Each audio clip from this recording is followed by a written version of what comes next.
Hey everyone, welcome back to another journey through the forgotten corridors of history. Tonight we're diving deep into something that might surprise you, something that connects every empire, every civilization, every culture that has ever existed on this planet. We're talking about the most fundamental human drive that has shaped kingdoms, toppled dynasties, and written the very fabric of our species across millennia.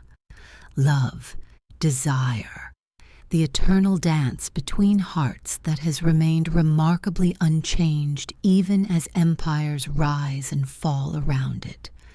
So before you get comfortable, take a moment to settle in, because where we're going tonight, we're exploring the intimate secrets of how our ancestors courted, seduced, and bound themselves to one another.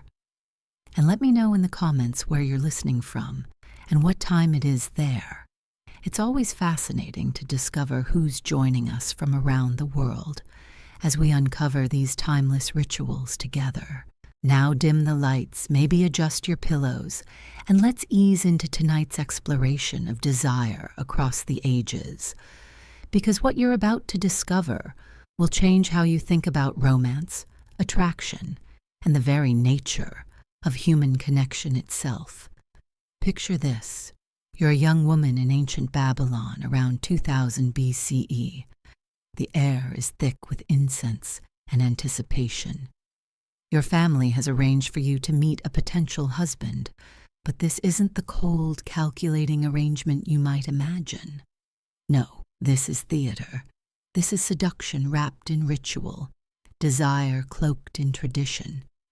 You've spent weeks preparing your body, your mind, your very essence for this moment. The Babylonians understood something we've forgotten in our modern world. They knew that attraction wasn't just physical, it was spiritual, psychological, emotional. Every gesture, every glance, every carefully chosen word was designed to create an electric connection between two souls. They believed that love was literally a divine force, guided by Ishtar, the goddess of love and war, whose very nature embodied the fierce passion that could both create life and destroy civilizations. But here's what's truly fascinating. The dating rituals of ancient Babylon weren't just about finding a spouse. They were about awakening something primal within both participants. The courtship process could last months, sometimes years, with elaborate ceremonies designed to heighten desire, to create an almost unbearable tension that would ultimately bind two people together, not just legally, but spiritually and physically. The bride-to-be would undergo purification rituals that weren't merely ceremonial. They were sensual experiences designed to awaken her feminine power. She would bathe in waters infused with oils that heightened sensitivity. She would dance to rhythms that moved through her body like liquid fire. She would learn the ancient arts of seduction that had been passed down through generations of women who understood that true power lay not in submission, but in the ability to captivate completely. And the men? They had their own rituals of preparation. They would prove their worthiness not just through wealth or status, but through their ability to understand and respond to the subtle language of desire. A Babylonian suitor had to demonstrate mastery over his own impulses, while simultaneously showing that he could awaken passion in his intended bride. It was a delicate balance that required both strength and sensitivity. Now let's travel across the ancient world to Egypt, where the art of seduction reached heights that would make modern dating apps seem primitive by comparison. The Egyptians didn't just date. They created elaborate romantic theater that could span years and involve entire communities in the careful orchestration of desire. In ancient Egypt, around 1500 BCE, love was considered the most powerful force in the universe, more powerful than the pharaohs, more enduring than the pyramids, more mysterious than the gods themselves. Egyptian love poetry from this period reads like pure fire on papyrus. Listen to this translation from an ancient text. My heart desires to go down to bathe before you, that I may show you my beauty in a tunic of the finest linen, soaked with fragrant oil. I would go down into the water with you, and come forth to you carrying a red fish, beautiful upon my fingers. Can you feel the heat in those words? The Egyptians understood that anticipation was everything. Their courtship rituals were designed to build desire slowly, like coals being carefully tended until they burst into flame. Young people would meet at festivals, but they couldn't simply approach each other directly. Instead, they had to master the art of subtle communication through dance, through music, through the careful arrangement of flowers and gifts that conveyed messages more intimate than words. Egyptian women held remarkable power in these romantic exchanges. Unlike many ancient cultures, Egyptian women could choose their own partners, initiate relationships, and even propose marriage. But with this freedom came responsibility. They had to become masters of allure, learning to read the subtle signs of attraction and respond with precisely the right combination of encouragement and restraint. The process of courtship in ancient Egypt was like a carefully choreographed dance where every step mattered. A woman might catch a man's eye at a religious festival, but she wouldn't acknowledge his interest directly. Instead, she might arrange to walk past his home at a certain time of day, wearing particular colors or carrying specific flowers that conveyed her availability and interest. He, in turn, would have to decode these signals and respond with his own carefully crafted messages. But here's where it gets really interesting. Egyptian courtship wasn't just about the couple involved. It was about their entire social network becoming invested in the success or failure of the relationship. Friends and family members would act as intermediaries, carrying messages, arranging accidental meetings, and providing advice on everything from the most attractive way to apply kohl around the eyes to the most seductive techniques for playing the lyre. The actual process of winning someone's heart could take months or even years. During this time, the couple would engage in what we might call psychological foreplay. They would test each other's intelligence, creativity, and emotional depth through elaborate games and challenges. A suitor might compose poetry that required deep knowledge of religious texts to fully understand, while his intended would respond with riddles that tested his wisdom and patience. And when physical intimacy finally occurred, it wasn't seen as the end goal of courtship, but as the beginning of an even deeper phase of connection. Egyptian marriage ceremonies included rituals specifically designed to enhance physical pleasure and emotional bonding between partners. They believed that sexual satisfaction was essential not just for personal happiness, but for maintaining cosmic harmony. Now let's journey to ancient Greece, where the concept of romantic love as we understand it today was literally being invented. But Greek dating rituals were far more complex, and frankly more sexually charged than most people realize. The Greeks didn't just fall in love, they were consumed by it, transformed by it, elevated or destroyed by it. In ancient Athens, around 500 BCE, the pursuit of romantic connection was considered both an art and a science. Young men would spend years learning not just how to attract women, but how to understand the very nature of desire itself. They studied philosophy, poetry, music, and athletics, not as separate disciplines, but as different aspects of the same fundamental skill, the ability to awaken and sustain passion in another human being. Greek courtship began with what they called the hunt. But this wasn't the crude pursuit you might imagine. This was psychological warfare conducted with flowers, poetry, and carefully timed glances across crowded marketplaces. A young man interested in a particular woman would have to first prove his worthiness to her family, then demonstrate his ability to captivate her mind before he could even dream of touching her body. The process often began at religious festivals, where young people could interact under the watchful eyes of their elders. But these festivals were anything but chaste gatherings. They were celebrations of fertility, sensuality, and the divine power of attraction. Dancing was encouraged, but it had to be the right kind of dancing, movements that suggested without revealing, that promised without delivering, that created a tension so exquisite it became almost unbearable. Greek women, despite living in a male-dominated society, wielded enormous power in these romantic exchanges. They had to, because the stakes were so high. A woman who chose poorly could find herself trapped in a loveless marriage, while one who played the game skillfully could secure not just a devoted husband, but significant social and economic advantages for her entire family. The art of Greek seduction involved what they called erotic philosophy. This wasn't just about physical attraction, though that was certainly important.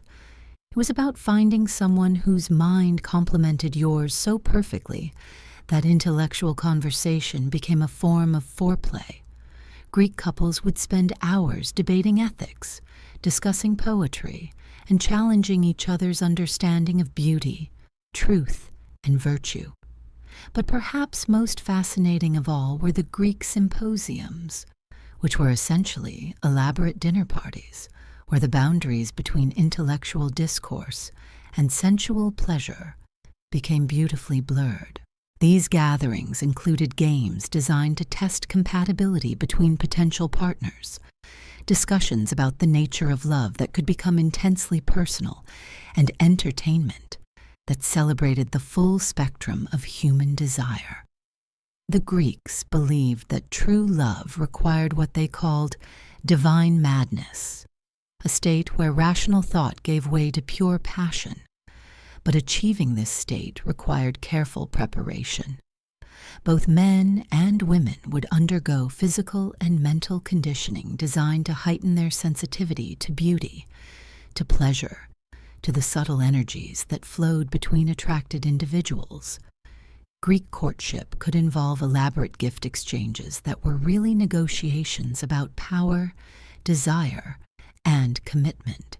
A suitor might present his intended with a piece of jewelry that conveyed not just his wealth, but his understanding of her deepest desires. She would respond with a gift of her own, perhaps something she had crafted personally that demonstrated her skill, while also revealing carefully chosen details about her character and intentions. And when Greek couples finally came together in marriage, the ceremony itself was designed to be a celebration of sensuality as much as commitment.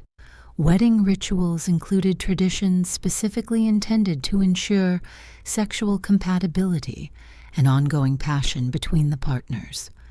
They understood something we often forget today. That lasting love requires not just emotional connection, but physical chemistry that can be nurtured and maintained throughout a lifetime. But as we'll discover in our next installment, the Greeks were just getting started. Because as their influence spread across the Mediterranean and beyond, their ideas about love, attraction, and romantic connection would evolve into something even more sophisticated, more psychologically complex, and more intensely passionate than anything we've explored so far. The Romans would take these Greek concepts and transform them into something that was simultaneously more decadent and more refined, more publicly celebrated, and more privately intense. And that's where our story really begins to heat up. As the Roman Empire expanded across the known world, They didn't just conquer territories. They conquered hearts, and they did it with a sophistication that would make modern pickup artists weep with envy. The Romans understood something profound about human nature. They knew that true seduction wasn't about dominance or submission. It was about creating an electric tension that could transform ordinary people into gods and goddesses of desire. Picture yourself in the marble halls of a Roman villa around 100 CE. The air is heavy with the scent of rose petals and burning amber. Silk curtains flutter in the evening breeze, casting shadows that dance across walls adorned with frescoes, depicting scenes of such sensual beauty that they seem to pulse with life. This is where Roman courtship unfolded, not as simple romance, but as high art performed by masters of human psychology. Roman men and women didn't just date. They orchestrated elaborate campaigns of seduction that could span years and involve entire networks of allies, servants, and confidants. Every glance was calculated. Every touch was meaningful. Every word was chosen to create maximum impact on the target of their desire. They understood that the mind was the most powerful erogenous zone, and they developed techniques for mental foreplay that modern lovers have forgotten entirely. The Roman approach to attraction began with what they called the cultivation of mystery. Unlike their Greek predecessors who valued intellectual discourse, Romans believed that desire flourished in the space between revelation and concealment. A Roman woman would never reveal all her charms at once. Instead, she would offer tantalizing glimpses of her beauty, her intelligence, her passion, always leaving her suitors desperate for more. Roman courtship involved elaborate rituals of physical preparation that bordered on the sacred. Women would spend hours in bathhouses that were temples to sensuality, soaking in waters infused with oils that heightened sensitivity and awakened dormant desires. They would massage their skin with lotions that contained subtle aphrodisiacs, arrange their hair in styles that suggested both innocence and experience, and choose jewelry that caught the light in ways designed to draw attention to their most alluring features. But the men were equally sophisticated in their approach to seduction. Roman suitors would commission poets to compose verses that captured the exact shade of their beloved's eyes. They would arrange for musicians to play beneath her window at precisely the moment when the moonlight would be most flattering. They would send gifts that arrived in sequences designed to tell stories, each present building on the last to create narratives of desire that unfolded over weeks or months. The Romans elevated flirtation to an art form that required years of study to master. A raised eyebrow at exactly the right moment could convey more passion than 1,000 words. The way a woman held her wine cup could communicate her availability and interest to a man across a crowded room. The angle at which a man wore his toga could signal his intentions to any woman sophisticated enough to read the subtle language of Roman seduction. Roman dinner parties became theaters of desire, where guests engaged in elaborate games of attraction under the guise of civilized entertainment. These weren't crude displays of lust. They were sophisticated psychological exchanges where participants tested each other's wit, creativity, and sensual awareness. Conversations would begin with discussions of philosophy or politics, then gradually become more personal, more intimate, more charged with erotic tension. The Romans pioneered techniques of what we might call emotional edging, deliberately building arousal and then allowing it to subside, creating waves of desire that grew stronger with each cycle. A Roman woman might allow her suitor to kiss her hand, then withdraw for days, leaving him burning with the memory of that brief contact. A Roman man might compose poetry, describing his beloved's beauty in such vivid detail that she could feel his desire even when they were apart. Roman marriage ceremonies included traditions that modern couples would find shocking in their explicit celebration of physical pleasure. Brides underwent rituals designed to awaken their sensual nature, while grooms participated in ceremonies that tested their ability to satisfy and protect their future wives. The Romans believed that sexual compatibility wasn't something that happened naturally. It was a skill that could be developed through practice, patience, and understanding. But perhaps most fascinating were the Roman approaches to long-term relationship maintenance. They understood that desire could fade without careful tending, so they developed elaborate systems for keeping passion alive throughout decades of marriage. Roman couples would regularly engage in what they called renewed courtship, treating each other as if they were still in the early stages of attraction, complete with gift-giving, poetry, and carefully orchestrated romantic encounters. Roman women held remarkable power in these relationships, far more than most people realize. They could initiate divorce, own property, and even take lovers with their husband's consent, provided they were discreet. But this freedom came with the expectation that they would become masters of the erotic arts, capable of maintaining their partner's interest while also satisfying their own desires.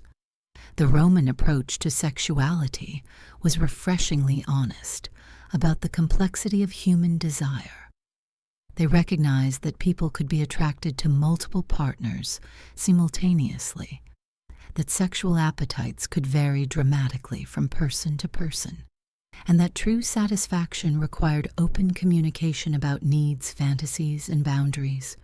Roman couples would engage in explicit discussions about their desires that would make modern relationship counselors blush. Roman literature from this period contains some of the most sexually charged writing ever produced, but it wasn't pornography in the crude sense. It was sophisticated erotica that explored the psychological and emotional dimensions of desire as much as the physical. Roman poets like Ovid wrote instruction manuals for lovers that combined practical advice with philosophical insights about the nature of attraction and pleasure. The Romans also developed elaborate codes of conduct around extramarital affairs that acknowledged the reality of human nature while providing structures for managing jealousy and maintaining social stability. These weren't endorsements of infidelity, but rather sophisticated systems for channeling sexual energy in ways that could enhance rather than destroy existing relationships. As Roman influence spread across Europe, Africa, and Asia, these techniques of seduction traveled with the legions, mixing with local customs to create hybrid forms of courtship that combined Roman sophistication with indigenous passion. In Egypt, Roman techniques merged with ancient Isis worship to create temple rituals that celebrated sexual pleasure as a form of divine communion. In Gaul, Roman courtship customs blended with Celtic fertility traditions to produce seasonal festivals where entire communities participated in elaborate mating dances. But the Romans were also influenced by the cultures they encountered. From the mysterious East came tantric practices that taught lovers how to extend pleasure for hours, transforming sexual union into transcendent spiritual experience. From Germanic tribes came warrior traditions that added elements of conquest and surrender to romantic relationships. From African kingdoms came rhythmic approaches to seduction that used music and dance to bypass rational thought and speak directly to primal desires. The Roman Empire became a vast laboratory for experimenting with different approaches to love, attraction, and sexual satisfaction. In the cosmopolitan cities, sophisticated urbanites could sample courtship techniques from dozens of different cultures, creating personalized approaches to seduction that drew on the best of human knowledge about desire and pleasure. Roman bathhouses became centers of sexual education where people could observe and learn from others who had mastered different arts of attraction. These weren't crude displays of exhibitionism, but rather elegant demonstrations of how touch, movement, and presence could be used to create profound states of arousal and connection. The Romans understood that visual stimulation was crucial to maintaining desire, so they surrounded themselves with art that celebrated the human form in all its beauty and sensuality. Roman homes featured sculptures and paintings that weren't just decorative, but were designed to keep residents in a constant state of aesthetic and sensual awareness. But as the empire began to fragment and new religious movements gained power, these sophisticated approaches to sexuality would face challenges that would reshape Western attitudes toward love and desire for centuries to come. The collision between Roman hedonism and emerging Christian morality would create tensions that still influence how we think about romance and sexuality today. Yet before those changes took hold, there was a golden period when Roman techniques of seduction reached their absolute peak, when men and women achieved levels of sensual sophistication that seem almost superhuman by modern standards.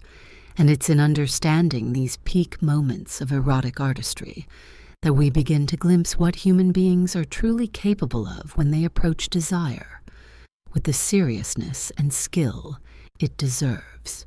The techniques they developed during this period would be preserved in secret texts and passed down through underground networks of lovers who refused to let this knowledge disappear entirely. And as we'll discover, these ancient arts of seduction would surface again and again throughout history, influencing everything from medieval courtly love to Renaissance romance to the sexual revolution of the modern era.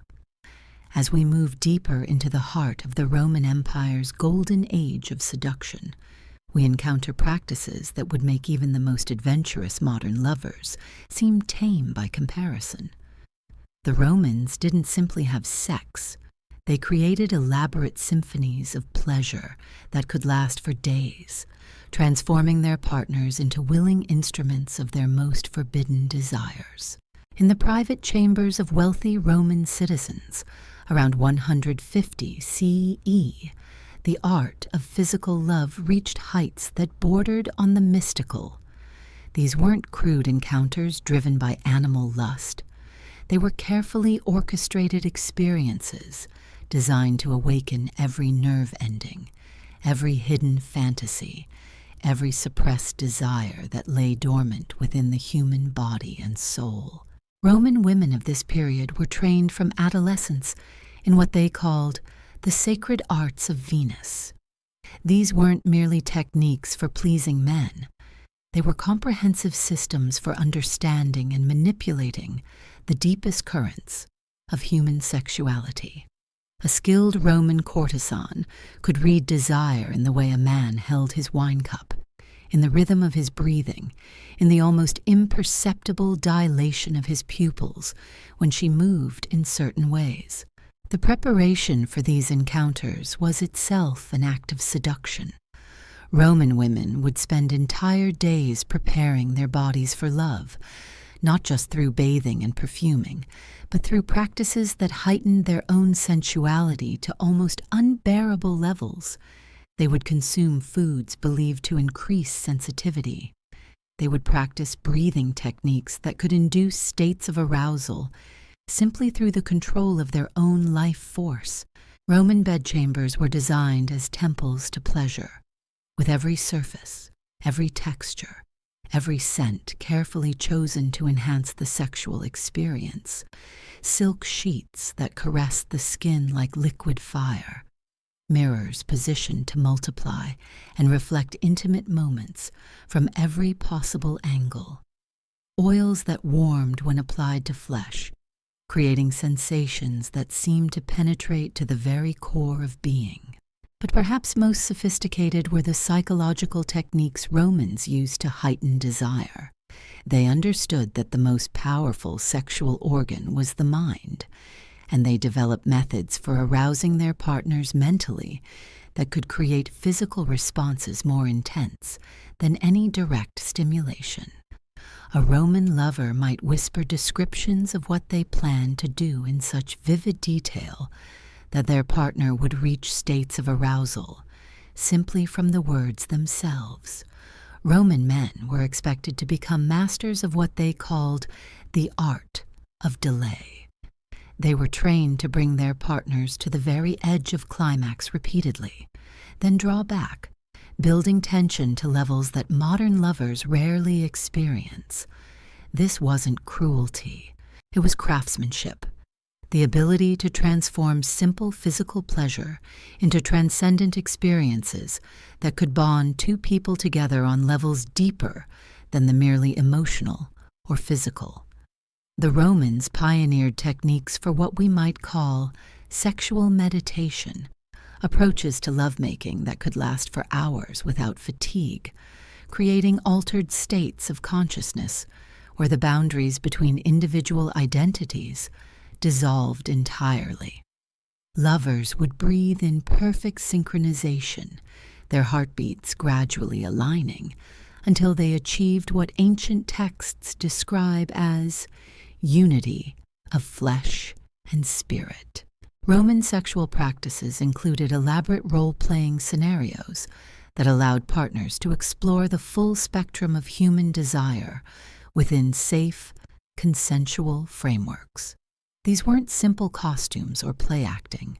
They were sophisticated psychological experiences that could unlock hidden aspects of personality, allowing people to discover and express parts of themselves they never knew existed.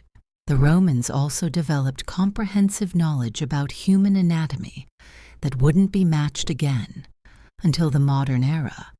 They understood nerve pathways, pressure points, and erogenous zones with scientific precision, but they applied this knowledge with artistic sensitivity. A skilled Roman lover could create sensations that seemed to defy the laws of physics, touching one part of the body and creating responses in completely different areas. Roman literature from this period contains explicit instruction manuals that read like poetry, combining practical sexual techniques with philosophical meditations on the nature of desire itself. These texts weren't crude or mechanical. They were sophisticated explorations of how physical pleasure could be used as a pathway to spiritual enlightenment and emotional transcendence. But the Romans didn't limit themselves to heterosexual encounters. Their approach to sexuality was refreshingly fluid, recognizing that desire could flow in many directions and take countless forms. Roman citizens, both men and women, were encouraged to explore the full spectrum of their attractions, provided they maintained respect for their partners and fulfilled their social obligations. Roman sexual practices included group encounters that were carefully choreographed to ensure that everyone involved experienced maximum pleasure. These weren't chaotic orgies, but rather elegant ballets of desire, where each participant played a specific role in creating collective ecstasy. The skill required to orchestrate such experiences demanded years of study and practice. The Romans understood that sexual appetite varied dramatically from person to person, and even from day to day within the same individual. They developed elaborate systems for communicating desires, boundaries, and preferences that allowed partners to adapt their techniques to create perfectly customized experiences. A Roman couple might engage in explicit negotiations about pleasure that would last longer than the actual lovemaking itself. Roman approaches to sexuality also recognized the importance of recovery and restoration between encounters. They developed sophisticated aftercare techniques that helped partners process intense experiences, maintain emotional connection, and prepare their bodies and minds for future pleasure. These practices included specialized massages, herbal treatments, and meditation techniques designed to integrate sexual experiences into overall well-being. The Romans pioneered the use of various aids and enhancements that could amplify pleasure and extend endurance. These weren't crude devices, but rather elegant tools crafted by skilled artisans who understood both human anatomy and aesthetic beauty. Roman lovers would commission custom pieces that were designed specifically for their unique bodies and preferences. Roman sexual education was comprehensive and began early, but it wasn't simply about technique. Young Romans were taught to understand sexuality as part of their overall development as human beings, connected to their physical health, emotional maturity, and spiritual growth.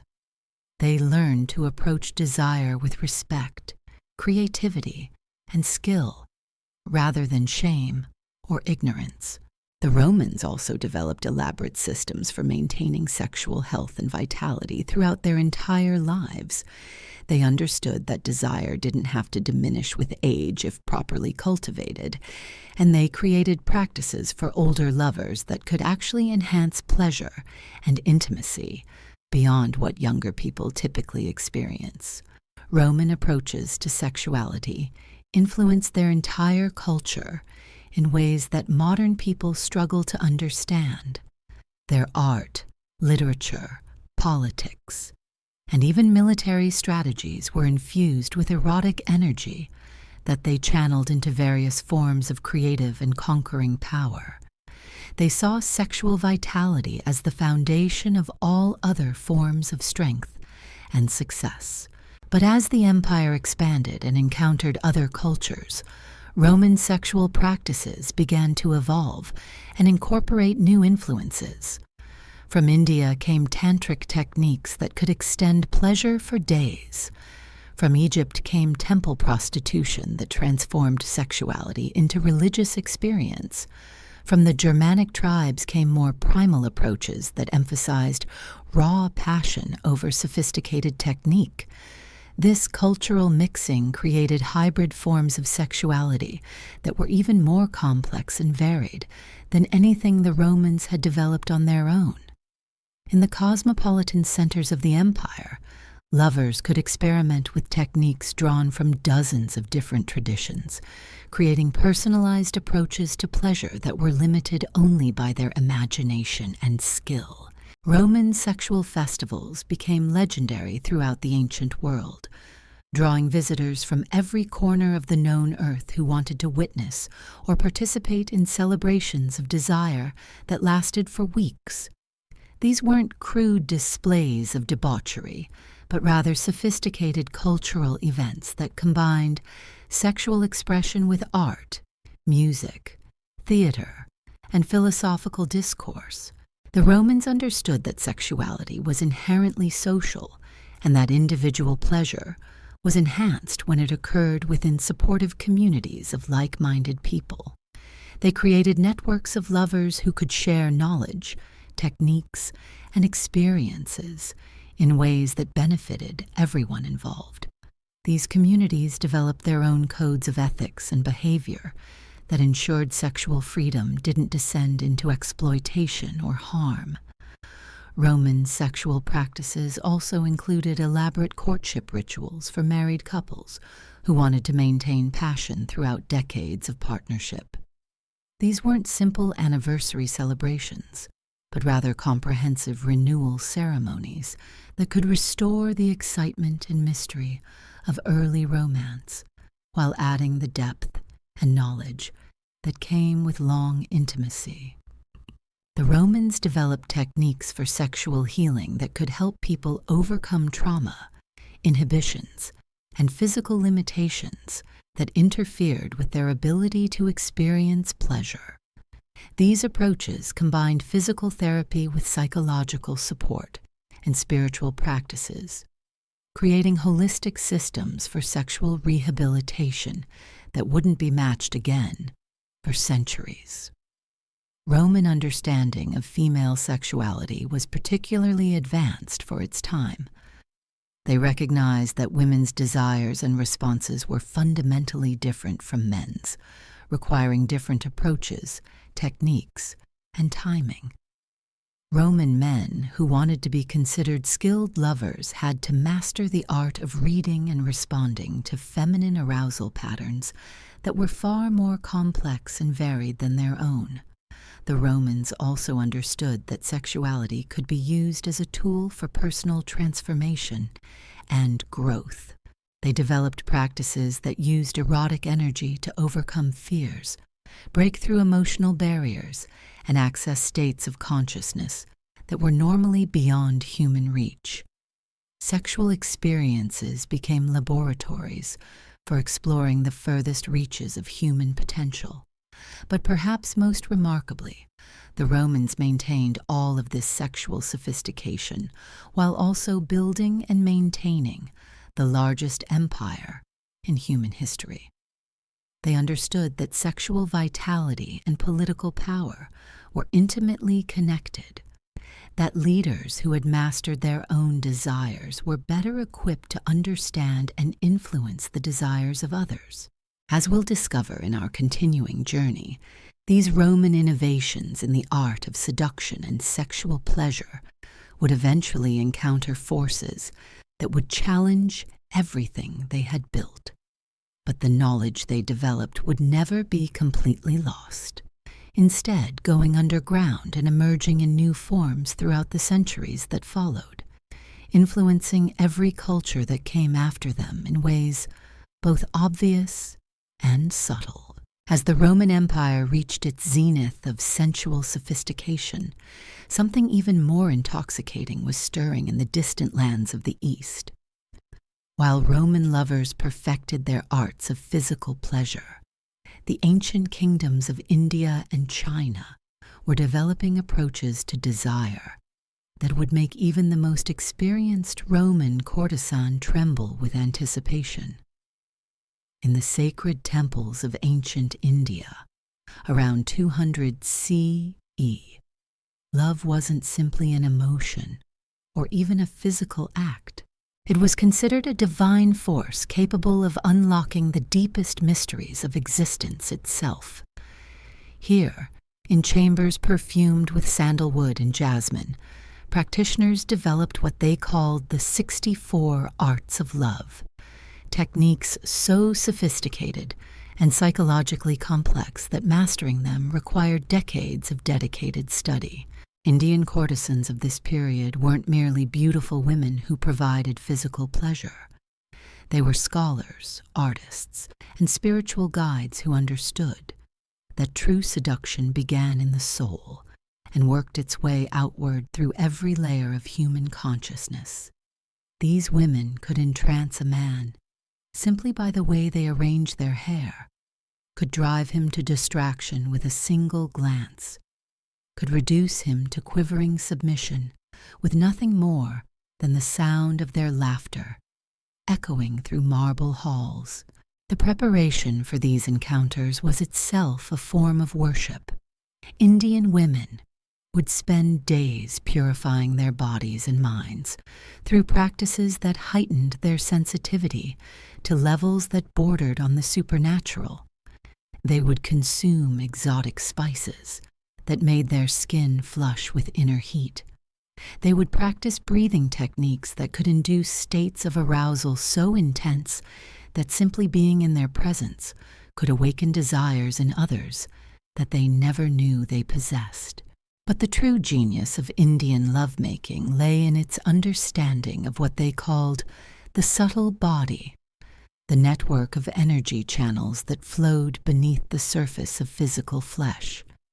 Skilled Indian lovers could touch these invisible pathways with such precision that they could create sensations that seemed to originate from somewhere beyond the physical realm entirely. A gentle caress along these energy meridians could produce responses more intense than the most direct physical stimulation.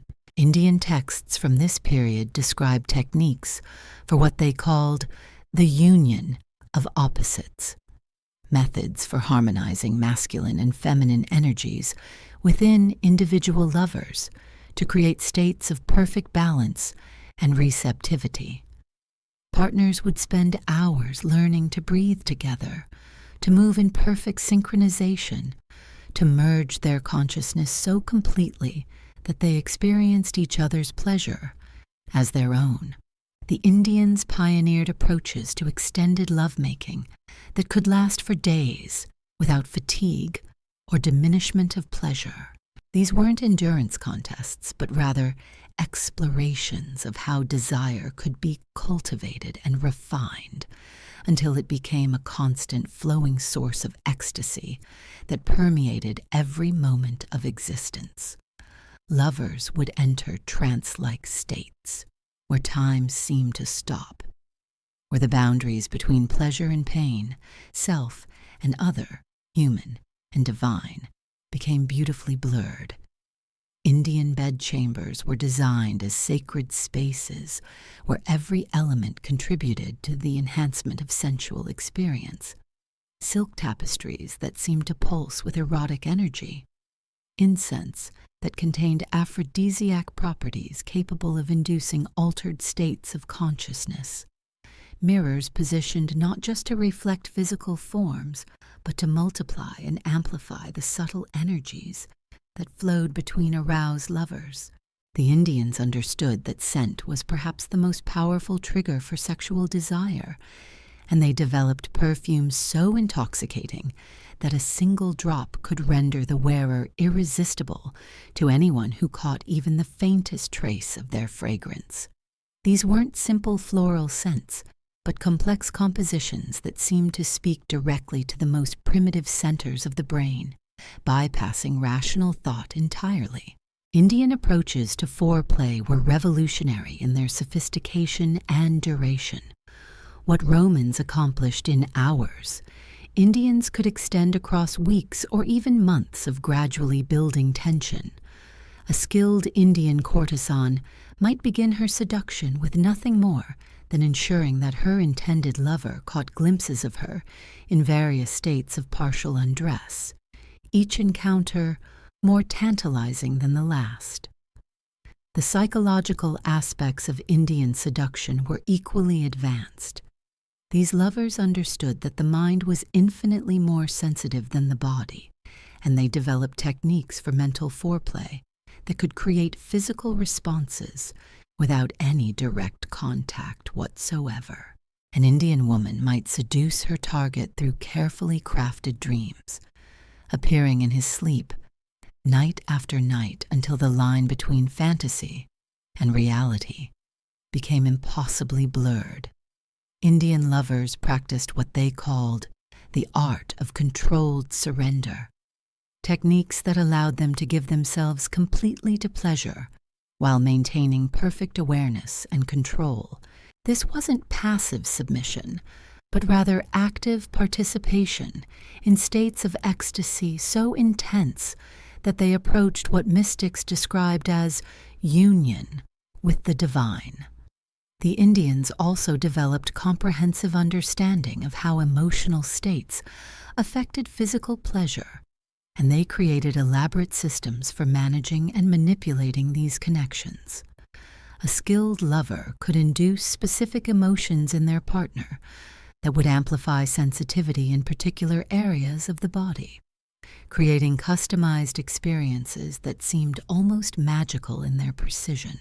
Indian sexual practices included elaborate rituals of worship, where partners treated each other as living embodiments of divine masculine and feminine principles. These weren't role-playing games, but genuine spiritual practices that transformed ordinary lovemaking into religious experience. Lovers would spend hours in meditation before touching, building states of reverence and devotion that made every caress feel sacred. Meanwhile, in ancient China, a completely different but equally sophisticated approach to sexuality was evolving. Chinese lovers of the Han Dynasty period developed what they called the way of harmonious union, techniques based on the fundamental principles of balance that governed everything from medicine to martial arts to statecraft. Chinese courtesans were trained in arts that combined physical pleasure with healing, understanding that sexual energy was the same life force that flowed through all living things.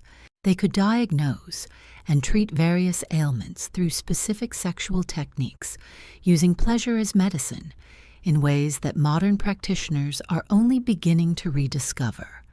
The Chinese approach to seduction emphasized subtlety and indirection to an almost excruciating degree. A Chinese woman might seduce her target through nothing more than the way she poured tea, the angle at which she held her fan, or the particular combination of colors she chose for her silk robes. These weren't random gestures, but carefully calculated communications that spoke to anyone sophisticated enough to understand their meaning. Chinese lovers developed techniques for what they called gathering and conserving essence, methods that allowed them to experience intense pleasure while simultaneously building rather than depleting their vital energy. These practices created lovers who became more attractive and vital with each encounter, rather than exhausted by their indulgences. The Chinese understanding of timing in sexual matters was extraordinarily precise. They recognized that desire waxed and waned according to natural cycles that could be mapped and predicted, and they developed elaborate calendars that guided when different types of sexual activity would be most pleasurable and beneficial for each partner. Chinese bedchambers incorporated principles of feng shui that optimized the flow of sexual energy throughout the space. Every piece of furniture, every decorative element, every source of light was positioned to enhance desire and facilitate the free movement of erotic force between lovers. The Chinese pioneered techniques for what they called dual cultivation, practices where partners worked together to refine and purify their sexual energy until it became a source of spiritual insight and psychic power. These weren't simply pleasure techniques, but comprehensive systems for using sexuality as a path to enlightenment and transcendence. Chinese lovers practiced elaborate forms of sexual massage that could induce states of pleasure so intense that they bordered on religious ecstasy. These techniques required years of study to master, involving precise knowledge of pressure points, energy pathways, and timing that turned the human body into an instrument capable of producing symphonies of sensation. The Chinese also developed sophisticated understanding of how diet, exercise, and lifestyle affected sexual performance and pleasure. They created comprehensive systems for optimizing the body's capacity for desire, treating sexuality as an integral part of overall health and vitality, rather than as a separate and potentially dangerous force. Chinese sexual practices included elaborate courtship rituals that could span years, with lovers engaging in increasingly intimate forms of non-sexual contact that built desire to almost unbearable levels before any explicitly sexual activity occurred. These extended courtships created bonds between partners that were far deeper and more durable than anything achieved through immediate gratification. The Chinese understanding of female sexuality was particularly nuanced, recognizing that women's erotic responses operated according to completely different principles than men's. Chinese men who wanted to be considered skilled lovers had to master techniques that were essentially different art forms, requiring sensitivity, patience, and understanding that went far beyond simple physical manipulation.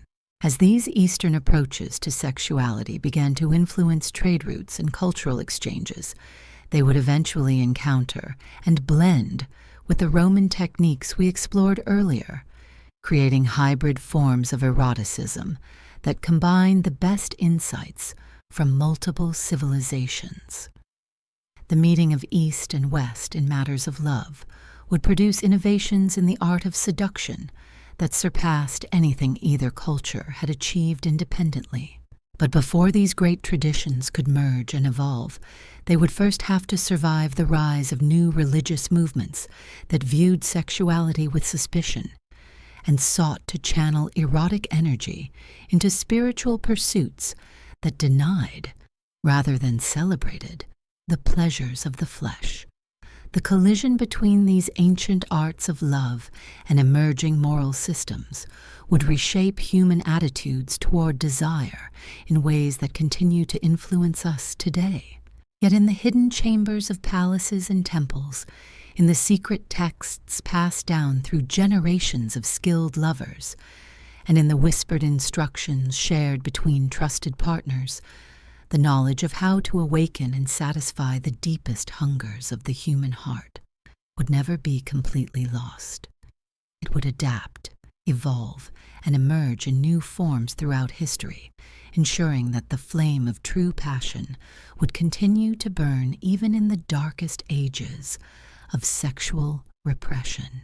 The techniques developed by these ancient masters of desire would surface again during the Renaissance, influence the romantic poets of the 18th century, inspire the sexual revolutionaries of the modern era, and continue to evolve into forms of intimacy and connection that we are still discovering today. Because the fundamental truth these ancient lovers understood remains unchanged across the centuries. The human capacity for pleasure, connection, and transcendent union through sexuality is limitless, waiting only for partners skilled enough and dedicated enough to unlock its infinite potential. As the ancient arts of Eastern seduction began their slow migration westward along the silk trading routes, they carried with them secrets that would forever change how human beings understood the depths of their own desires. But it wasn't just techniques and practices that traveled these dusty pathways. It was something far more dangerous, far more intoxicating. It was the awakening of possibilities that most people had never dared to imagine. Picture yourself in a caravanserai somewhere between Constantinople and Damascus, around 400 CE. The air is thick with spice and mystery. Traders from every corner of the known world have gathered here, and with them come whispered stories of pleasure so intense, so transformative, that those who experience them are never quite the same again. These aren't crude tales of simple conquest. They're sophisticated accounts of how human beings can transcend the limitations of ordinary desire and enter realms of sensation that border on the divine. In these crossroads of civilization, the carefully guarded secrets of different cultures began to merge and evolve. A Roman merchant might learn breathing techniques from an Indian mystic that could extend pleasure for hours beyond what he thought humanly possible. A Chinese silk trader might discover Roman methods for reading desire in the subtlest facial expressions, allowing her to entrance potential partners before they even realized they were being seduced. But perhaps the most revolutionary development was the emergence of what traveling scholars called the universal language of touch. This wasn't simply a collection of physical techniques, though those were certainly involved. It was the discovery that certain forms of contact could communicate across every cultural and linguistic barrier, speaking directly to the most primitive and responsive centers of human consciousness.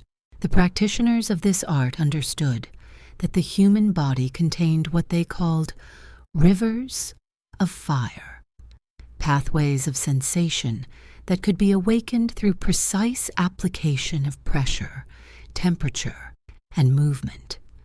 A skilled lover could trace these invisible channels with their fingertips, creating cascades of sensation that seemed to flow through their partner's entire being like liquid electricity. These ancient masters discovered that anticipation was perhaps the most powerful aphrodisiac ever created. They developed techniques for building expectation to levels that were almost unbearable, using the space between promise and fulfillment to create states of arousal that were far more intense than any immediate gratification could provide. A lover might spend hours creating the conditions for perfect pleasure without ever quite delivering it, until their partner existed in a constant state of exquisite tension. The art of delayed gratification reached heights during this period that modern lovers struggle to comprehend.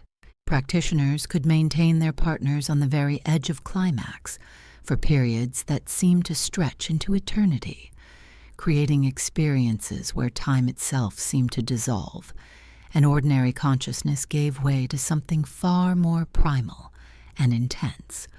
But these weren't cruel games of domination and control. They were sophisticated explorations of how pleasure could be refined and concentrated until it became a transformative force, capable of reshaping personality, memory, and even physical reality. Partners who engaged in these practices reported experiences that seemed to alter their fundamental understanding of what it meant to be human. The psychological dimensions of these encounters were equally revolutionary. Ancient lovers developed techniques for reading and responding to their partner's deepest fantasies and hidden desires, creating experiences that seemed to emerge directly from the most secret chambers of the unconscious mind. They understood that true seduction required the ability to see past the masks that people wore and connect with the wild, hungry creature that lived beneath the surface of civilized behavior. These masters of desire practiced what they called the art of becoming irresistible, techniques that went far beyond physical beauty or conventional charm. They learned to project an aura of sexual confidence and availability that could make them magnetically attractive to anyone they encountered. This wasn't manipulation or trickery. It was the development of authentic sensual presence that communicated their capacity for pleasure without saying a word. The preparation for these encounters became increasingly elaborate and ritualized. Lovers would spend days purifying and sensitizing their bodies through practices that combined elements of medicine, magic, and pure hedonistic indulgence. They would consume foods and herbs that heightened their responsiveness to touch, while also increasing their own capacity to provide pleasure to their partners. Ancient texts from this period describe chambers that were designed as laboratories for exploring the furthest reaches of human sexuality. These weren't simple bedrooms, but carefully engineered environments where every surface, every scent, every source of sensation was optimized to enhance erotic experience. Silks that seemed to caress the skin with independent life, oils that warmed at the slightest contact, mirrors positioned to create infinite reflections of intimate moments. The lovers who inhabited these spaces developed abilities that seemed to transcend the normal limitations of human physiology. They could maintain arousal for periods that defied understanding. They could create pleasure in their partners through the slightest touch, sometimes without any physical contact at all. They learned to use their voices, their breath, their very presence, as instruments of seduction capable of inducing states of desire that bordered on madness. But perhaps most remarkably, these ancient practitioners understood that sexuality was inherently creative, that the energy generated through skilled lovemaking could be channeled into other forms of artistic and spiritual expression. Lovers who mastered these techniques often became accomplished poets, musicians, or mystics, using the insights gained through erotic exploration to create works of beauty that inspired and transformed everyone who encountered them. The techniques they developed for reading and responding to their partners' bodies were extraordinarily sophisticated. They could detect the subtlest changes in breathing, skin temperature, and muscle tension, using this information to adjust their approach moment by moment to create perfectly customized experiences of pleasure.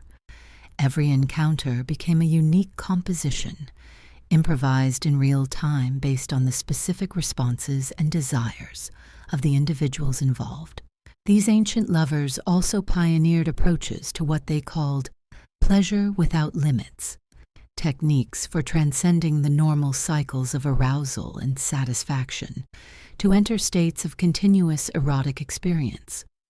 Partners could maintain heightened sensitivity for hours or even days, existing in a constant state of readiness that made every touch, every glance, every whispered word a potential source of intense pleasure. The social implications of these developments were profound. In communities where these techniques were widely practiced, relationships became more stable and satisfying. Divorce rates plummeted, and overall happiness increased dramatically. People who had access to truly skilled lovers found that their capacity for joy and creativity in all areas of life expanded significantly. But these practices also created new forms of inequality and competition. Those who possessed advanced erotic skills could wield enormous influence over others, creating power dynamics that sometimes destabilized traditional social structures. Kingdoms rose and fell based on the sexual prowess of their rulers. Diplomatic negotiations were influenced by the erotic capabilities of ambassadors and courtesans. The training required to master these arts became increasingly specialized and secretive. Schools of seduction emerged that operated like mystery cults, carefully guarding their knowledge and admitting only those students who demonstrated both the necessary talent and the discretion to use their skills responsibly. Graduation from these institutions was marked by ceremonies that were themselves elaborate sexual rituals designed to test the students' mastery of every technique they had learned. Female practitioners of these arts wielded power that was in many ways greater than that possessed by men, of equivalent skill. They could bring the most powerful warriors to their knees with nothing more than a strategically placed caress. They could extract secrets from diplomats and merchants that no amount of torture or bribery could reveal. They became the hidden architects of political and economic decisions that shaped the fate of empires. The competition among these skilled practitioners led to innovations that pushed the boundaries of what was considered humanly possible. They developed techniques for inducing states of pleasure so intense that they could cause temporary paralysis, memory loss, or even religious visions. Partners who experienced these ultimate forms of sexual transcendence often reported encounters with divine beings or journeys to other realms of existence. But as these practices spread and evolved, they also began to attract the attention of religious and political authorities who viewed them as threats to established order. The power to provide transcendent pleasure was also the power to inspire absolute devotion and loyalty, capabilities that could undermine traditional forms of authority and control. The stage was being set for a confrontation between the ancient arts of love and emerging moral systems that would reshape human attitudes toward sexuality for centuries to come. But before that transformation occurred, there would be one final flowering of erotic sophistication that would represent the absolute peak of human achievement in the arts of seduction and pleasure. In the hidden academies and secret chambers where the most advanced practitioners gathered, techniques were being perfected that would make everything we've explored so far seem like child's play. These masters were discovering how to use sexuality, not just as a source of pleasure or even transcendence, but as a technology for reshaping reality itself, for accessing forms of power and knowledge that most people never dream could exist. The secrets they uncovered would eventually be forced underground by the rise of more restrictive moral codes, but they would never be completely lost. They would surface again and again throughout history, influencing everything from medieval courtly love to Renaissance art, to the sexual revolution of modern times. And today, in our own era of unprecedented freedom and exploration, we are finally beginning to rediscover what these ancient masters knew about the infinite potential that lies dormant within human desire, waiting to be awakened by those brave enough and skilled enough to unlock its deepest mysteries. As we journey deeper into these forgotten arts of love, we approach territories where pleasure becomes indistinguishable from magic, where the boundary between the physical and metaphysical dissolves entirely, and where human beings discover capabilities they never imagined they possessed. The ancient practitioners who developed these ultimate techniques understood that sexuality, when properly cultivated and directed, was nothing less than a doorway to divine consciousness itself.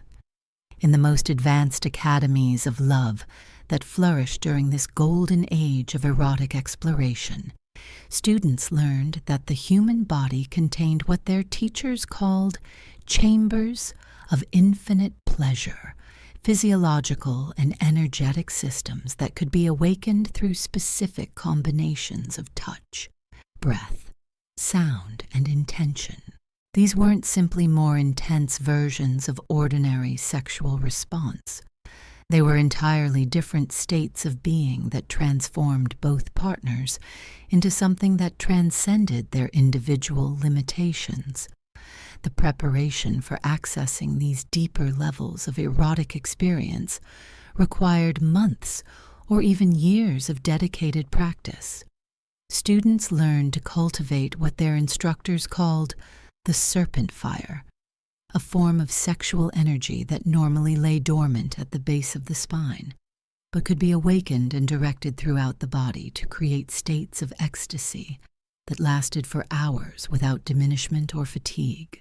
Advanced practitioners developed the ability to share consciousness during sexual union, literally experiencing their partner's pleasure as their own, while simultaneously maintaining awareness of their own sensations.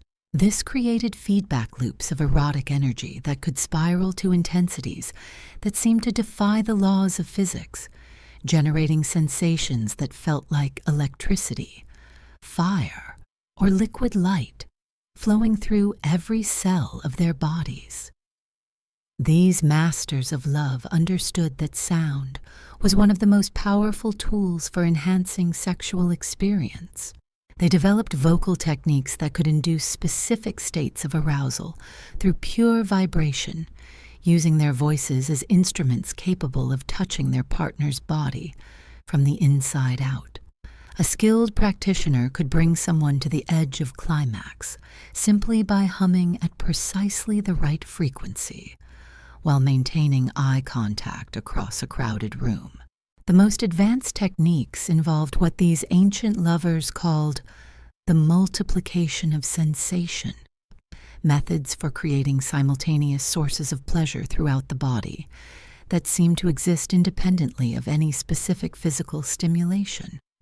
Partners reported feeling as though they were being caressed by invisible hands, kissed by phantom lips, penetrated by ethereal presences that created pleasure more intense than any physical contact could provide. These practitioners also pioneered approaches to what they termed erotic alchemy, using sexual energy as a catalyst for personal transformation. that went far beyond the merely physical or emotional. They discovered that intense states of shared pleasure could accelerate healing, enhance psychic abilities, and even alter the aging process. Lovers who regularly engaged in these advanced practices often appeared decades younger than their chronological age and possessed vitality that seemed almost supernatural. The chambers where these ultimate techniques were practiced were themselves marvels of erotic engineering. Every surface was designed to conduct and amplify sexual energy. Crystals and metals were embedded in walls and floors to create resonant frequencies that enhanced arousal. The very architecture seemed to pulse with erotic potential, creating environments where simply entering the space could induce states of heightened sensitivity and desire. But perhaps most remarkable were the group practices that emerged during this period. Elaborate sexual ceremonies that involved multiple participants working together to create collective states of erotic transcendence. These weren't chaotic encounters driven by lust, but precisely choreographed rituals where every participant played a specific role in generating and directing sexual energy toward specific goals. These group practices could involve dozens of participants, all trained in the advanced techniques and capable of maintaining perfect coordination throughout ceremonies that could last for days. The energy generated during these events was so intense that observers reported seeing visible auras surrounding the participants, feeling waves of erotic force that could induce spontaneous arousal in anyone who came within hundreds of feet of the ceremonies. The participants in these ultimate rituals developed abilities that seemed to transcend normal human limitations. They could maintain arousal and awareness for periods that defied understanding. They could create pleasure in others through pure intention, without any physical contact whatsoever. They learned to use their combined sexual energy to influence weather patterns, heal diseases, and even communicate across vast distances. But these practices also revealed the potentially dangerous aspects of uncontrolled sexual energy. Practitioners who attempted to access these deeper levels of erotic experience without proper preparation and guidance sometimes suffered permanent psychological damage or became addicted to states of pleasure so intense that ordinary life lost all meaning and appeal. The knowledge of these ultimate techniques was carefully guarded and shared only with individuals who had demonstrated not just exceptional skill, but also the moral character and emotional stability necessary to handle such powerful capabilities responsibly. The masters who taught these arts understood that they were dealing with forces that could either elevate human consciousness to divine levels or destroy those who approached them carelessly. As political and religious authorities became increasingly aware of the power wielded by these sexual adepts, efforts to suppress and control their activities intensified. Secret police infiltrated the academies. Religious leaders preached against the dangers of unbridled sexuality. Laws were passed that made the practice of advanced erotic techniques punishable by death, but the knowledge could not be completely eliminated. The most skilled practitioners went underground, preserving their techniques in coded texts and teaching only the most trusted students.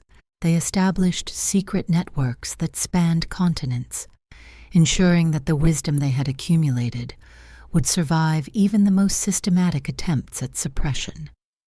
These hidden lineages would preserve the ancient arts of love through centuries of repression and persecution, waiting for times when human consciousness would once again be ready to embrace the full potential of sexuality as a force for transformation, transcendence, and connection with the divine.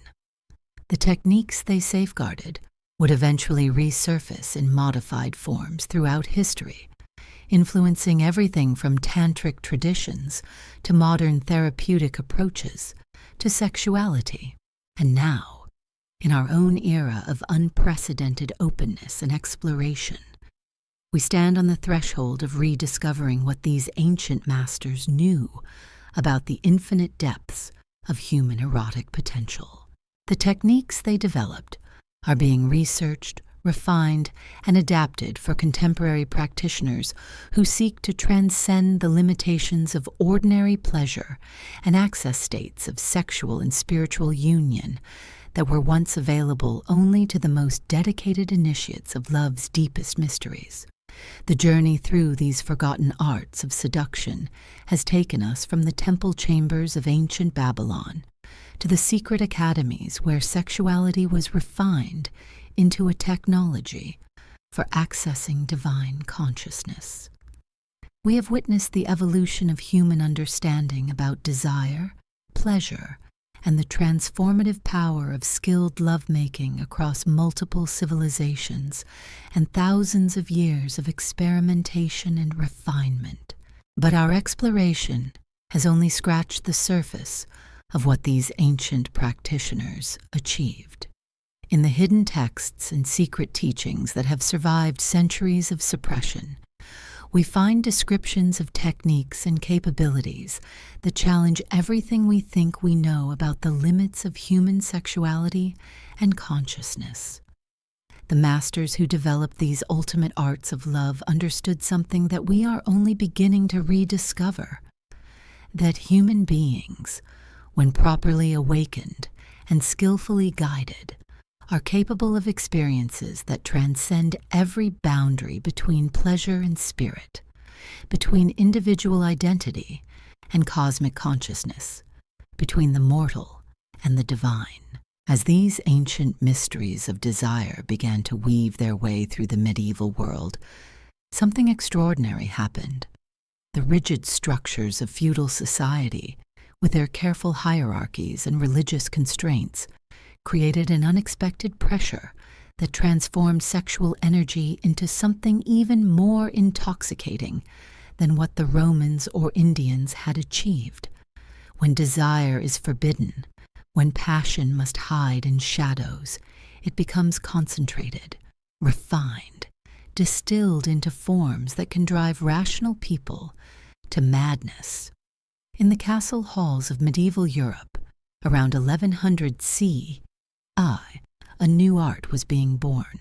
Courtly love, they called it. But that gentle term masks the reality of what was happening behind those stone walls. This wasn't the innocent romance of fairy tales. This was psychological seduction elevated to heights that would make ancient masters weep with envy. Knights and ladies engaged in elaborate games of attraction that could span years without a single touch, building desire to levels that transformed ordinary nobles into trembling addicts of unfulfilled longing. The rules of courtly love were designed to maximize torture and pleasure in equal measure. A knight might serve his lady for years, performing impossible tasks, composing poetry that laid bare his soul, all while maintaining perfect chastity. But this wasn't about denying sexuality. It was about concentrating it, focusing every ounce of erotic energy into a laser beam of desire that could burn through armor and leave the strongest warriors helpless as children. Medieval ladies understood power in ways that would shock modern feminists. They wielded their sexuality not through surrender, but through withholding. A single glance could reward months of devotion. A brief touch of fingers could sustain a knight through battles that should have killed him. These women learned to read desire with scientific precision, understanding exactly how much encouragement to provide, to keep their admirers burning without ever quite consuming themselves in the flames. The physical constraints of medieval society created ingenious workarounds that amplified rather than diminished sexual tension. When direct contact was impossible, lovers developed languages of touch that could be conducted through the smallest gestures. The way a lady adjusted her veil could communicate volumes about her availability.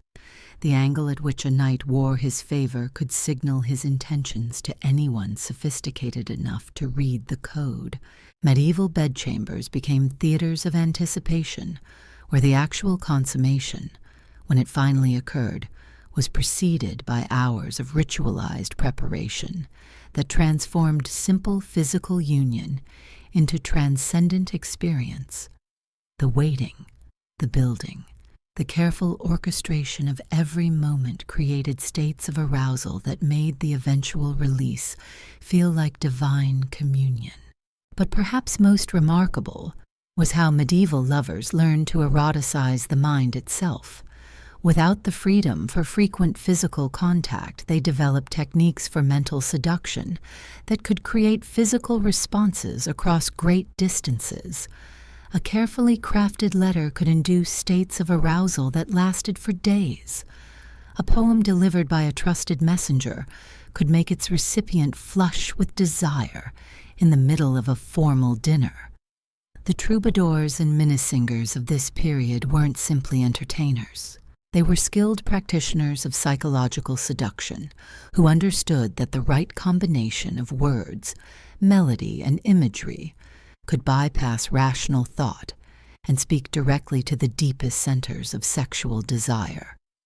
Their songs were carefully crafted spells designed to awaken longings that their listeners didn't even know they possessed. Medieval lovers pioneered techniques for what they called the cultivation of yearning, methods for maintaining states of romantic and sexual tension that could last for months or even years without resolution.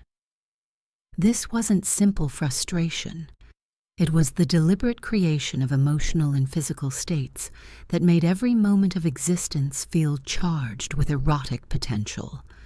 The religious backdrop of medieval life added layers of forbidden pleasure that intensified every stolen moment. When physical love was considered sinful, when desire itself was a form of rebellion against divine law, every caress became an act of defiance that carried the additional thrill of transgression. Medieval lovers weren't just making love, they were committing beautiful acts of spiritual rebellion.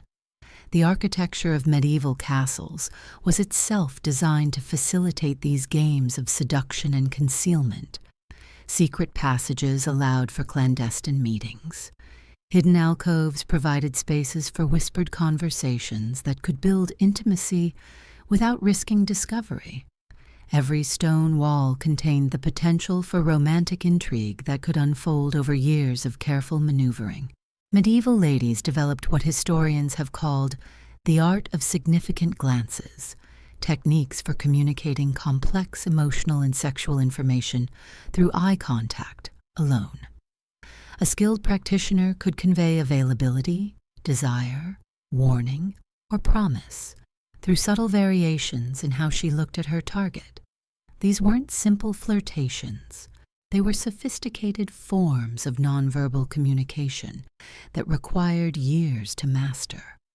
The clothing of the medieval period was specifically designed to enhance, rather than conceal, sexuality, despite its apparent modesty. Tight-fitting garments that emphasized the curves of the female form while ostensibly covering everything. Fabrics that clung and moved in ways that suggested what lay beneath without revealing it directly. Colors and combinations that spoke to anyone educated in the symbolic language of medieval seduction. Medieval lovers understood that scent was one of their most powerful weapons in the war of attraction.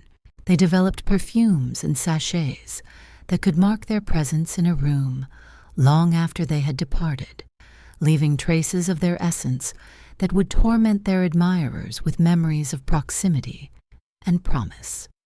A lady's perfume on a knight's clothing could sustain him through months of military campaign. The practice of exchanging personal items became a form of intimate communication that carried erotic charge far beyond their simple material value. A lock of hair, a piece of jewelry, a handkerchief that had touched skin could become talismans of desire that their recipients would treasure with religious devotion. These objects weren't just mementos. They were physical connections to the beloved that could induce states of arousal simply through contact. Medieval lovers also developed elaborate codes for communicating through intermediaries when direct contact was impossible or dangerous. Servants, friends, and even family members could become unwitting participants in romantic conspiracies that involved the transmission of messages, gifts, and arrangements for secret meetings. These networks of accomplices added layers of excitement and danger to relationships that might otherwise have been straightforward. The seasonal rhythms of medieval life created natural cycles of separation and reunion that medieval lovers learned to exploit for maximum emotional and sexual impact. Knights departing for military campaigns, ladies traveling between family estates, the long months of winter that isolated communities from each other, all became opportunities for building anticipation that made eventual reunions explosively passionate. Medieval wedding ceremonies included traditions that were far more sexually explicit than most modern people realize. Behind the religious symbolism lay ancient fertility rituals designed to ensure not just procreation, but sexual satisfaction between partners. The bedding ceremony, where the wedding party would escort the newlyweds to their chamber and witness the symbolic consummation, was a community celebration of sexuality that acknowledged the importance of physical pleasure in maintaining stable relationships. But perhaps most fascinating were the medieval approaches to what they called the management of desire within marriage. Unlike the modern assumption that passion inevitably fades with familiarity, medieval couples developed sophisticated techniques for maintaining and even increasing sexual tension throughout decades of partnership. They understood that desire required cultivation, that it could be renewed and refreshed through careful attention and deliberate effort. Medieval wives learned arts of bedroom seduction that combined elements drawn from classical texts with innovations developed through practical experience. They understood that maintaining their husband's interest required more than simple availability. It demanded creativity, skill, and an understanding of masculine psychology that went far beyond what most modern relationship guides provide. Medieval husbands, for their part, were expected to become accomplished lovers who could satisfy their wives not just physically, but emotionally and spiritually as well. The ideal medieval marriage wasn't a business arrangement, but a passionate partnership where both participants worked together to create experiences of mutual pleasure and fulfillment that strengthened their bond while providing intense personal satisfaction. The medical knowledge of the medieval period included sophisticated understanding of human sexuality that wouldn't be matched again until the modern era. Medieval physicians wrote detailed treatises on techniques for enhancing pleasure, maintaining desire, and resolving sexual difficulties that plagued relationships. This wasn't just theoretical knowledge, it was practical guidance based on careful observation and experimentation. Medieval monasteries and convents, despite their official commitment to celibacy, often became centers of erotic knowledge where religious scholars preserved and developed techniques for channeling sexual energy into spiritual pursuits. The mystical traditions that emerged from these environments included practices that used erotic imagery and sensations as pathways to divine union, creating forms of sacred sexuality that transcended the simple opposition between physical and spiritual pleasure. As medieval society gradually evolved toward the Renaissance, these techniques of psychological seduction and delayed gratification would merge with rediscovered classical knowledge to create new forms of romantic and sexual sophistication. The courtly love traditions would influence everything from Shakespearean drama to modern concepts of romantic partnership, ensuring that the insights developed by medieval lovers would continue to shape human relationships for centuries to come. But before that transformation could occur, medieval society would produce one final flowering of erotic innovation that pushed the boundaries of psychological seduction to their absolute limits. In the secret chambers of the most sophisticated courts, in the hidden manuscripts that circulated among the educated elite, techniques were being refined that could create states of desire so intense, so all-consuming, that they approached what mystics described as forms of divine madness. These ultimate developments in the medieval arts of love would eventually be forced underground by religious authorities who recognized their power as a threat to established order. But the knowledge would survive, preserved in coded poetry and symbolic art that continued to transmit these secrets to those wise enough to decode their hidden meanings. The medieval masters of seduction had discovered something that modern lovers are only beginning to understand: that desire, properly cultivated and skillfully directed, could become a force for personal transformation that transcended every limitation of ordinary human experience. In the twilight years of the medieval period, as Renaissance humanism began to challenge traditional religious authority, a final evolution in the arts of love would emerge that combined the psychological sophistication of courtly romance with a renewed celebration of physical pleasure that drew inspiration from the classical world. This synthesis would create approaches to sexuality and seduction that were more complex, more powerful, and more transformative than anything the ancient world had achieved. The lovers who mastered these ultimate medieval techniques understood that they had discovered more than methods for enhancing pleasure or maintaining relationships. They had uncovered technologies of consciousness that could use sexual energy as fuel for accessing states of awareness that most people never dream exist. Their legacy would influence every subsequent development in human understanding of love, desire, and the infinite potential that lies dormant within the most intimate connections between souls who dare to explore the deepest mysteries of their shared humanity. As we prepare to journey into the Renaissance and beyond, we carry with us the accumulated wisdom of thousands of years of experimentation in the arts of seduction and love. From the temple chambers of ancient Babylon to the castle halls of medieval Europe, human beings have continuously pushed the boundaries of what is possible when desire meets skill, when passion encounters wisdom, when the deepest hungers of the heart are fed by lovers who understand that sexuality is not merely a biological drive, but a gateway to transformation that can elevate ordinary mortals to heights of experience that border on the divine itself. The Renaissance brought more than artistic rebirth. It unleashed a sexual awakening that made medieval courtly love seem like child's play.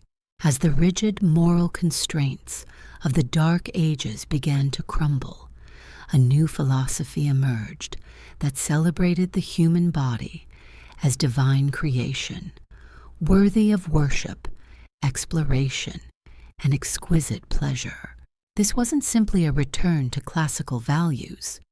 This was evolution, the synthesis of ancient wisdom with medieval psychological sophistication, creating approaches to seduction that could literally reshape souls. In the palazzos of Florence and Venice, Around 1450, a revolution in intimate human connection was unfolding behind marble facades and silk curtains.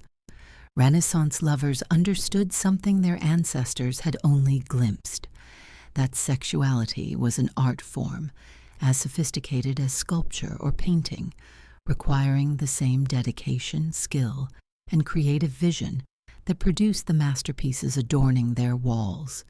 Every touch became a brushstroke, every caress a carefully planned composition designed to create responses that transcended mere physical pleasure.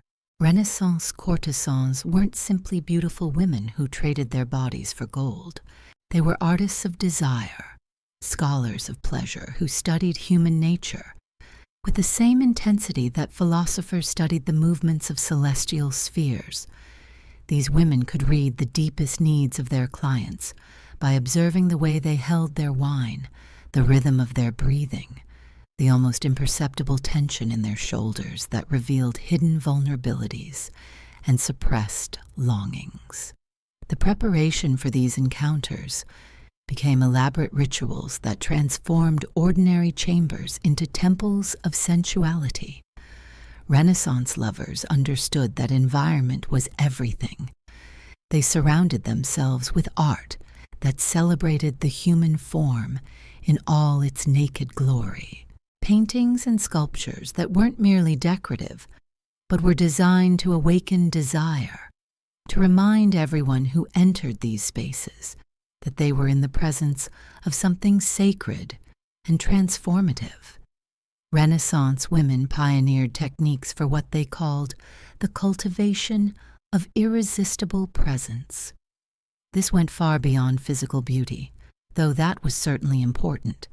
This was about developing an aura of sexual confidence and availability that could make them magnetically attractive to anyone they encountered. They learned to move with liquid grace that suggested countless hidden pleasures. They mastered the art of conversation that could seduce minds before bodies were ever touched. The Renaissance understanding of timing in sexual matters reached heights of sophistication that would impress modern sex therapists. These lovers recognized that desire operated according to complex rhythms that could be mapped and manipulated with scientific precision. They developed elaborate systems for building anticipation over periods that could span weeks or months, creating states of sexual tension that made eventual consummation feel like religious ecstasy. Renaissance bedchambers incorporated principles of beauty and sensuality that transformed simple rooms into environments specifically designed to enhance erotic experience. Silk sheets that caressed skin like liquid fire, mirrors positioned to multiply intimate moments from every conceivable angle, lighting carefully arranged to flatter bodies while creating shadows that suggested infinite mysteries waiting to be explored. The Renaissance revival of classical learning brought with it rediscovered texts that contained explicit instructions for sexual techniques that had been lost for centuries. But Renaissance lovers didn't simply copy these ancient methods.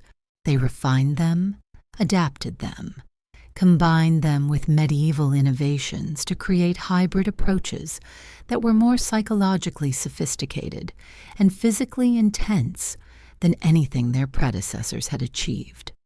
Renaissance artists created works that were simultaneously high art and sophisticated pornography, images so erotically charged that viewing them could induce states of arousal in even the most jaded observers.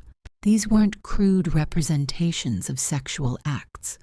They were elegant celebrations of desire that elevated lust to the level of spiritual experience, making sexuality seem like a pathway to divine understanding.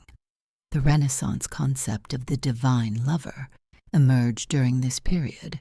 The idea that sexual skill was a form of worship, that the ability to provide transcendent pleasure to another human being was one of the highest achievements possible for mortal souls.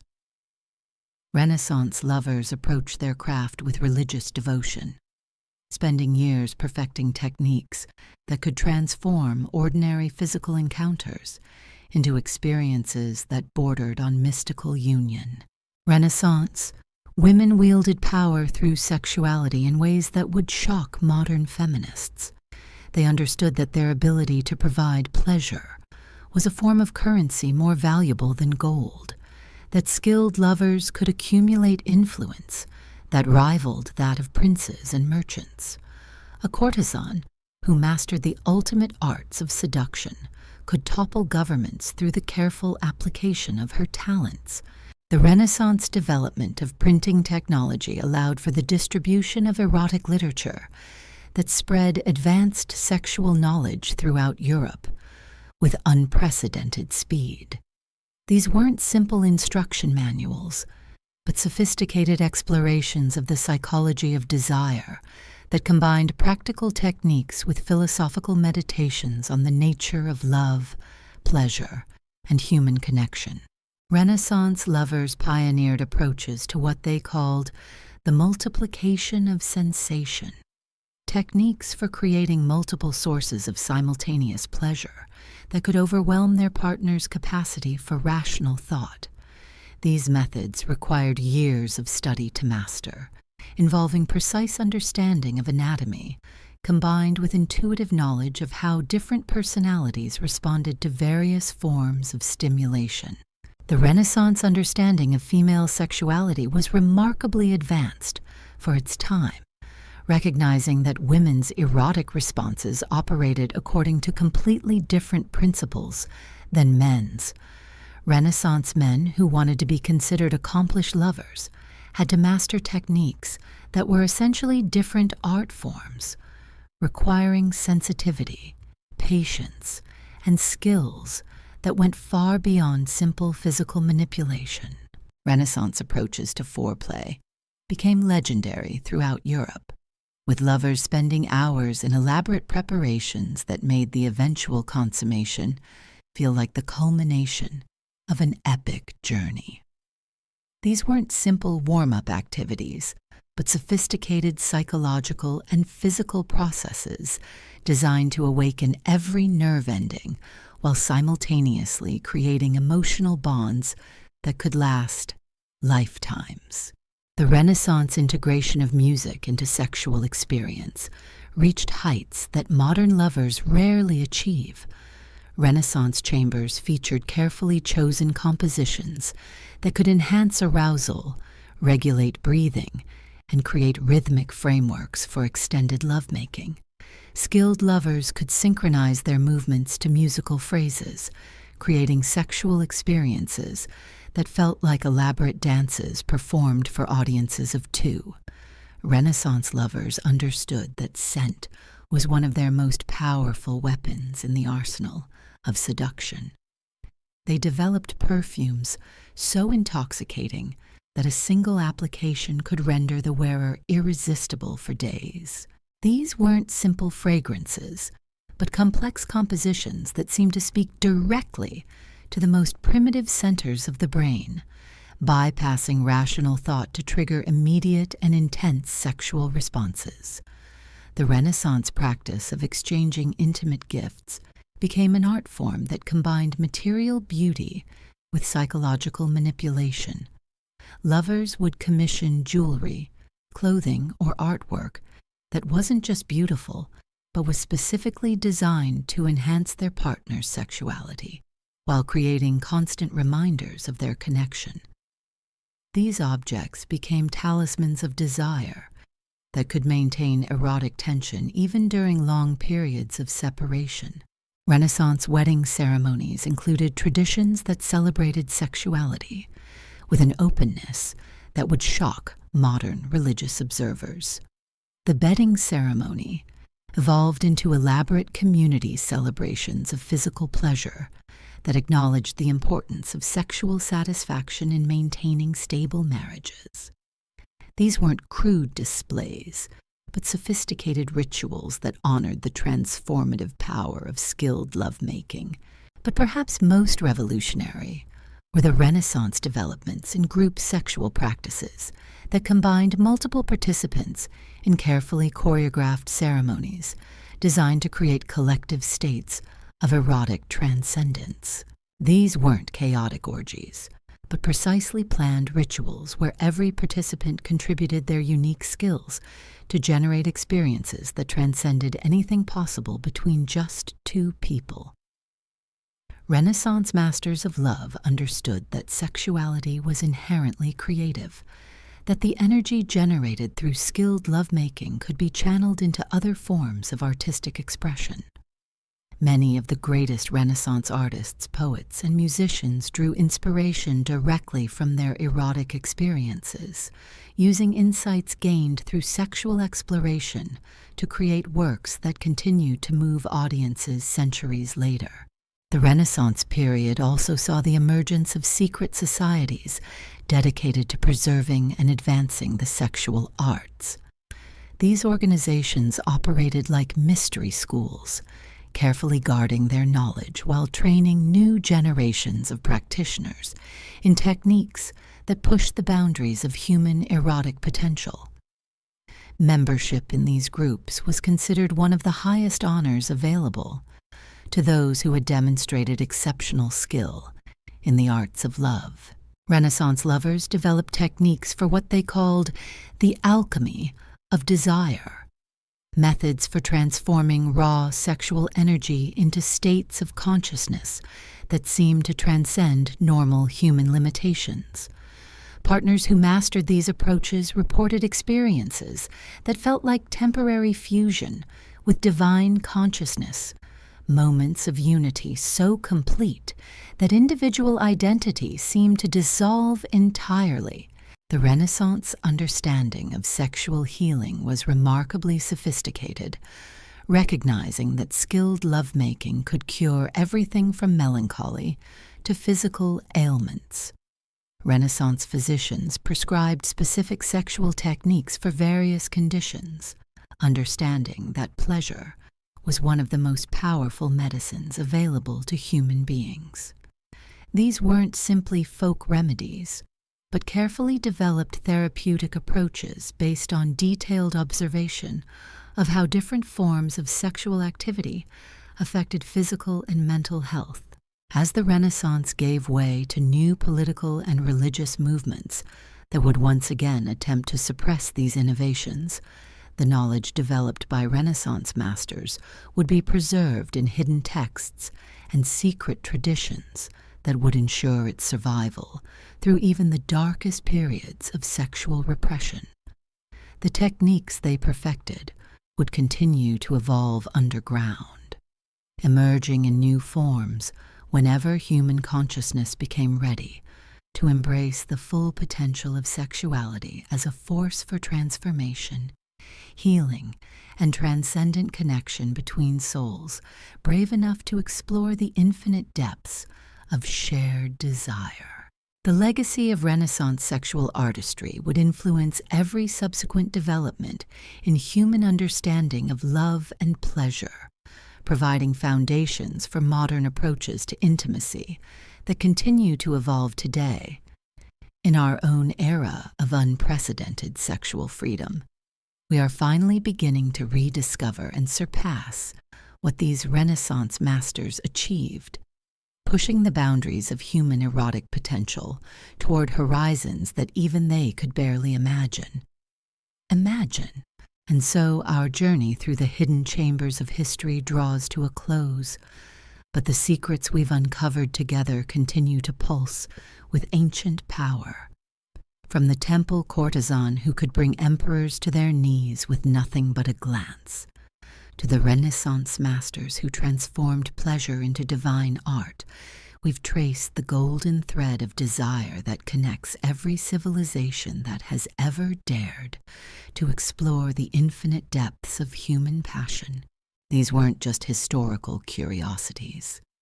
They were technologies of the soul, techniques for awakening capacities that still lie dormant within you, waiting for the right touch, the perfect moment, the courage to surrender to something greater than yourself. Sleep well, And perhaps tonight your dreams will be filled with the whispered secrets of lovers who understood that true seduction begins not with the body, but with the awakening of desires you never knew existed.